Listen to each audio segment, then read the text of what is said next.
Ravi d'accueillir Pierre Dezereau de Pure Média. Bonjour Pierre. Bonjour Philippe. On va démarrer avec vous par les audiences télé et vous m'avez annoncé, vous êtes entré en coup de vent dans le studio en me disant il y a de la surprise. Voilà, il y a de la surprise. C'est pas tout à fait ce que j'avais prévu, puisque j'avais prévu France 2 en tête des audiences et ça n'est pas ça. C'est TF1 qui s'est classé leader hier avec la série américaine SWAT.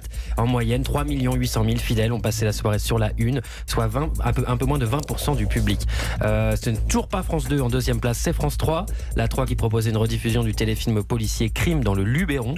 3 300 000 Français ont suivi l'enquête emmenée par Florence Pernel, ce qui représente 16,2% du public. C'était une rediff. C'est une rediff, ça marche, donc pourquoi se priver et France 2 est donc en troisième place avec un nouveau numéro de Notaires Inconnus et c'est une déception puisque 2 600 000 téléspectateurs ont accompagné Cécile Bois et Raphaël Langlais, les héros de Candice Renoir dans la vallée du Queyras dans les Hautes-Alpes en compagnie de Raphaël de Casabianca.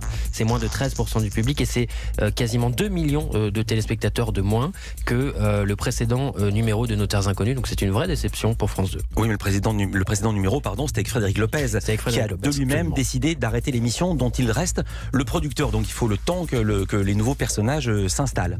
Absolument, et c'est un personnage bien installé qu'on a retrouvé sur la 6, qui se classe 4e avec un nouveau numéro de Recherche appartement ou maison, avec Stéphane Plaza, c'est toujours lui, et hier... il est plus qu'installé, il habite là lui. Mais non, il est dans M6.